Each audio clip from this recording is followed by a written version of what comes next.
Dobar dan, dobrodošli na kanal Priče koje volite. Posljednji pozdrav gospodina Gija. Bilo je to davnih 90-ih. Već nekoliko godina sam radila u jednom staračkom domu na severu Francuske. U jednom malom mestu gdje su sve kuće bile građene od sivog kamena i gdje je vetar svakoga jutra donosio miris mora i čempresa. To je bio tih i miran starački dom, gotovo zaboravljen od sveta. Onakav kakav često biraju bogatiji stariji ljudi. Oni koji ne žele da budu teret svojoj deci, ali ni da ih puste da ih zaborave. Iako je spolja sve izgledalo mirno, posao u ovom staračkom domu nije bio lak.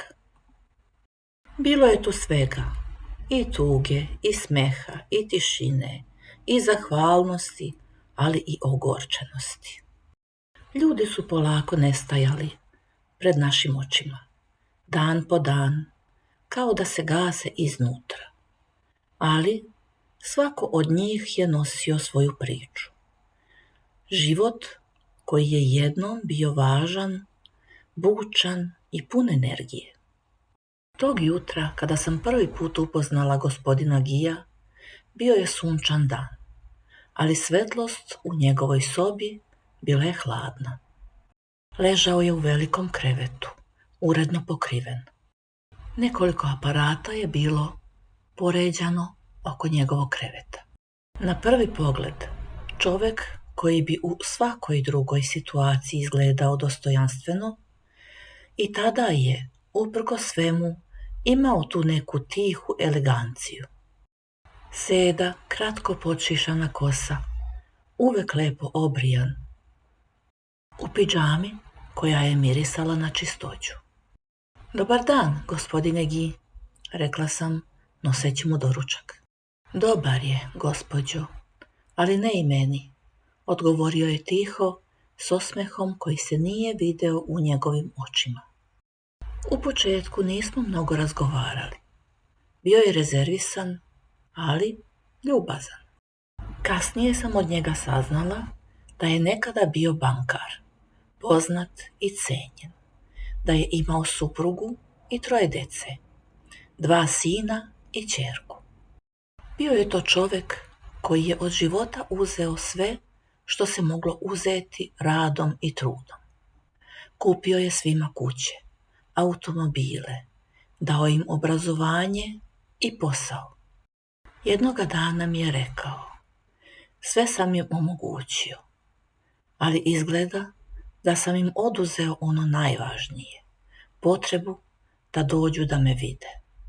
Iako su oboje odlučili da dođu na ovo mesto neposredno pored mora, ona se nikad nije pomirila s tim, što je otišla iz svoje kuće i ostavila sve iza sebe. Nedostajala joj je njihova kuća u predgrađu Pariza, vrt gdje je sama sadila svoje povrće, miris hleba koji je sama pekla. Sve su to detalji na koje se čovjek navikne. Ali kada je umrla, rekli su da je to bila prirodna smrt. Međutim, gospodin Gi je uvek govorio da je ona umrla od tuge.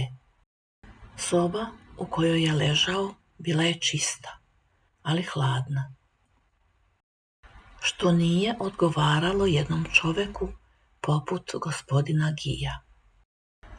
Ali i pored ponude direktora staračkog doma da mu promeni sobu i da ga stavi na sunčano mesto, gospodin Gi je to odbio. Pratila sam njegov pogled. Na zidu je visila njihova zajednička slika. On u tamnom odelu, ona u svetloj haljini sa šeširom. Osmeh koji je govorio više od reči. Često bi gledao u tu sliku i ostao zamišljen. Jedne večeri, dok sam mu nameštala pokrivač, rekao je, znate, gospođo, ona mi dolazi. Ko, gospodine Gi? Pitala sam, iako sam znala odgovor. Moja supruga sinoć je bila ovde. Ućutala sam, ostavljajući mu prostora da nastavi. I šta ste vi njoj rekli?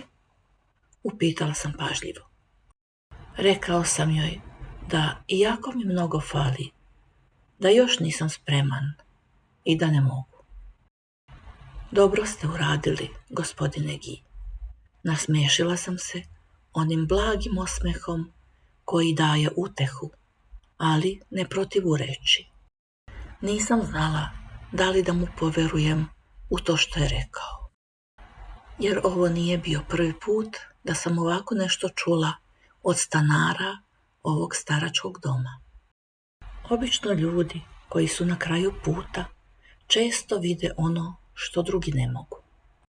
Dani su prolazili, a on je slabio. Ponekad bi, kad bih ušla u sobu, izgledao kao dete koje čeka da ga neko zagrli.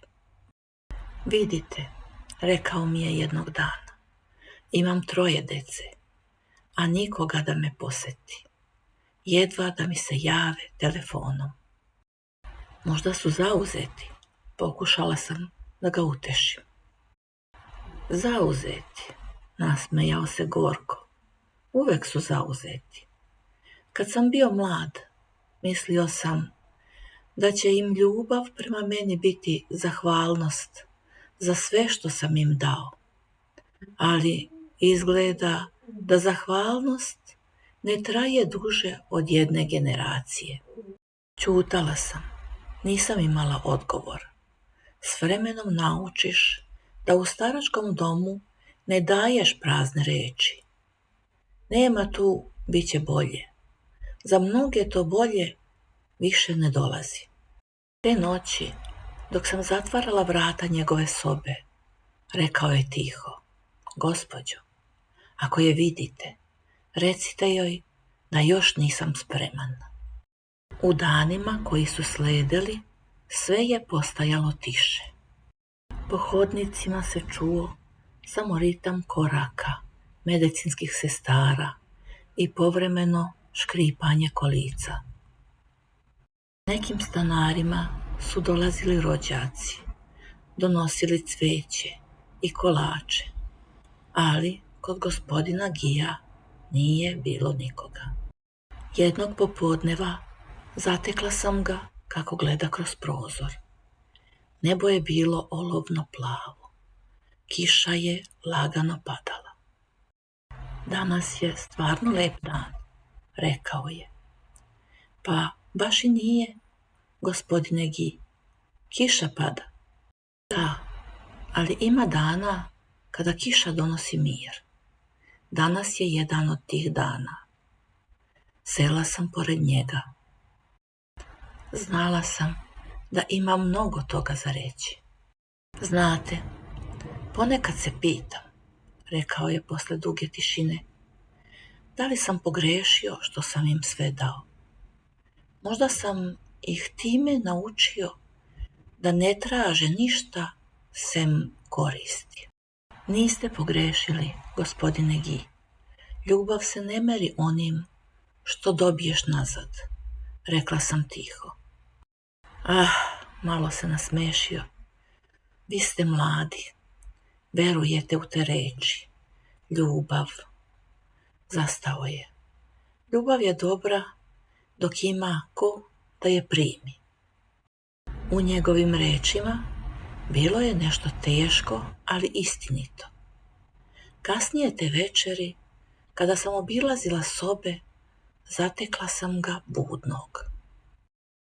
O, gospodine Gi, zar još uvek ne spavate? Upitala sam. Ne još, čekam nju. Rekla je da će doći. Koga čekate? Bila sam malo zatečena. Nju. Rekla je da će ponovo doći. Pokazao je na sliku koja je bila okačena na zidu. Klimnula sam glavom i polako zatvorila vrata njegove sobe. Sledećeg jutra zatekla sam ga bledog, ali smirenog. Na noćnom stolčiću Stajala je jedna bela ruža. Niko nije donosio cveće toga dana. Kad sam ga pitala odakle mu ova ruža, samo je tiho rekao: ona mi je donela. Pokazao je ponovo prema slici. Nisam pitala dalje. Neki trenuci i nisu baš za objašnjavanje. Prošlo je nekoliko nedelja.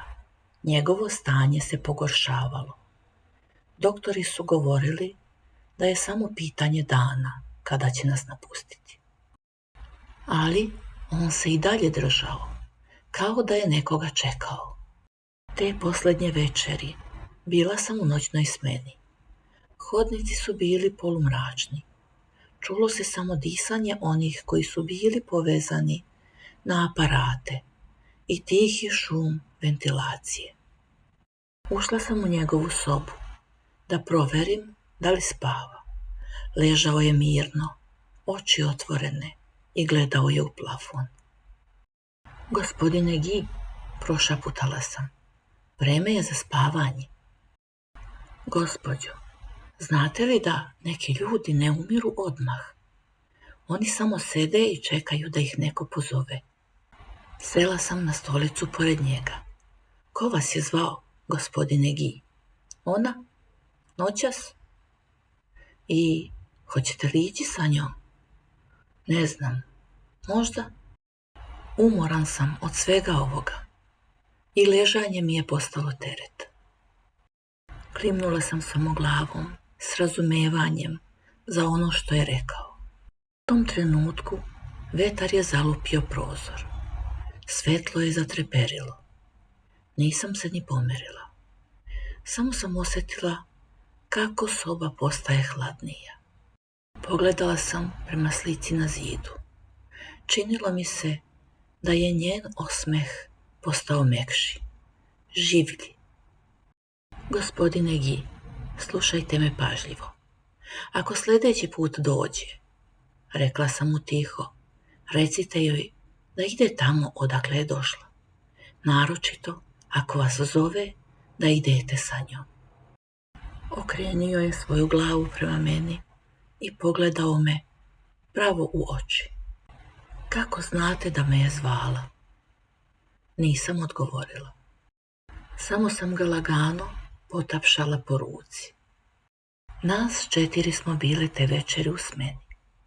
Kada sam ponovo prošla pored njegove sobe, sve je bilo tiho. Aparati su pokazivali mirne brojeve. Na njegovom licu bio je izraz kao kod ljudi koji su napokon pronašli ono što su tražili. Ujutru, iako su aparati pokazivali da je sve u redu, gospodin Guy više nije disao. Njegova smrt nije bila iznenađenje, ali je ostavila prazninu. Tog dana nebo je bilo vedro. Kada je njegova ćerka došla, nije plakala. Bila je lepa žena, sređena, s mirisom parfema koji nije pripadao ovome domu. Htjela bih samo da uzmem zlatninu mojih roditelja i njihove burme, rekla je. Sve ostalo možete baciti. Ništa nisam rekla, samo sam klimnula glavom. Pomogla sam joj da spakuje ono što je tražila. Gledala sam je kako pažljivo stavlja burmu svoje majke u torbicu. Nije pogledala očevu sliku. Nije sela na njegov krevet. Samo je izašla i više se nije vratila. U sobi je ostao miris njenog parfema. Skup, ali hladan. Poslije toga sam, sa dozvolom direktora, pozvala asocijaciju Emaus da preuzmu njegove stvari. Složila sam mu odela, cipele, knjige. Sve što je ostalo od jednog života stalo je u 3 kutije. Dok su radnici nosili stvari, primetila sam da je ispod jastuka ostao mali papir. Na njemu je bilo napisano: ako je vidite, recite joj da sam krenio. Tog trenutka prvi put sam zaplakala u ovome staračkom domu. Nekoliko dana kasnije Dok sam čistila hodnik, osjetila sam miris, blag, poznat, poput ruže. Pogledala sam prema njegovoj sobi i neka toplina me je oblila. Mora da sam premorena, pomislila sam. Ovakve stvari se mogu desiti ako je čovjek premoren ili ako nije u potpuno normalnom stanju. Danas, godinama kasnije, još uvijek radim u tom istom staračkom domu. Mnogo ljudi je prošlo kroz te sobe. Neki su otišli mirno, neki s bolom, neki u tišini, ali nijedan kao gospodin Guy.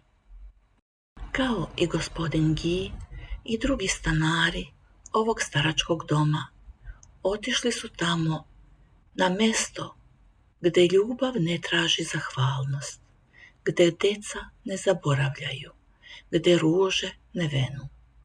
I svaki put kad padne kiša, kad hodam tim francuskim ulicama koje mirišu na more, setim se njega, čovjeka koji je dao sve, a na kraju pronašao ono što je cijelog života tražio, mir.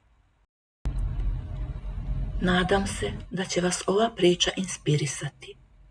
Ako imate nešto da podijelite, slobodno ostavite komentar. A ako vas je ova priča dirnula, ne zaboravite da ostavite jedan like i da zapratite naš kanal. U komentarima nam napišite odakle nas pratite. Hvala svima vama koji ste slušali ovu priču i do slušanja.